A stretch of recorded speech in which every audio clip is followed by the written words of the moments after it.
Now, Carrie, you were at Simpsonville yesterday, and I know you said some people were waiting for hours to cast their ballots.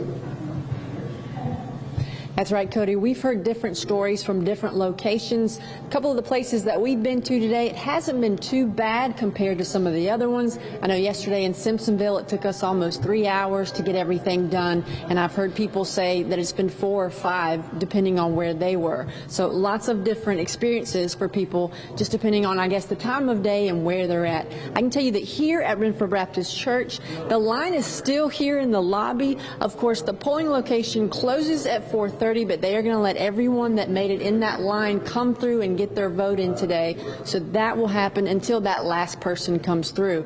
Now, a lot of people that we talked to here at this specific location today said they had to wait for over an hour, but they said they'll wait to get their vote casted.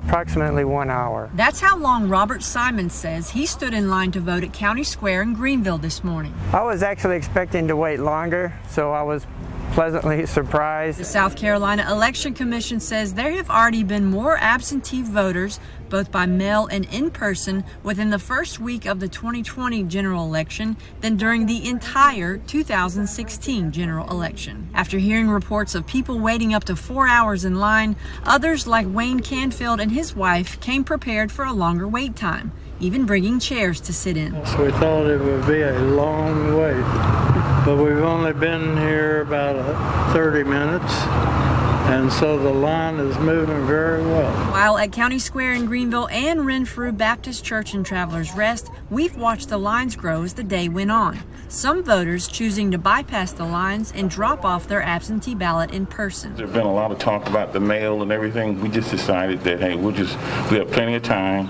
We did our ballots and we just turn them in and not mail them through the postal system. The Greenville County Elections Director says people can still request an absentee ballot online, in person, or through the mail up until Saturday, October 24th. Once the application is returned to the voting office, a ballot will be mailed out, which must be returned by mail or directly to the voting office no later than 7 p.m. on November 3rd. This is the first time I ever voted, and I'm ecstatic. Everybody needs to get out and vote. No matter which party you're voting for, you need to get out and cast your ballot. Now, for those that want to absentee vote, you have until November 2nd, right up until Election Day, to come out and do that. Now, I will tell you that from people that have stood in the line as well as myself, a few tips you might want to consider. Bring some water, bring an umbrella. That sun changes temperature between morning and afternoon. I can personally attest for that, and it gets hot if you're standing in lines for hours. So do that, and of course, bring your patience. Everybody needs a little bit of that right now.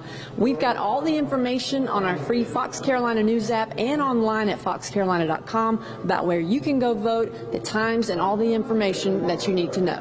Cody, Tori? All right, Carrie, thanks so much.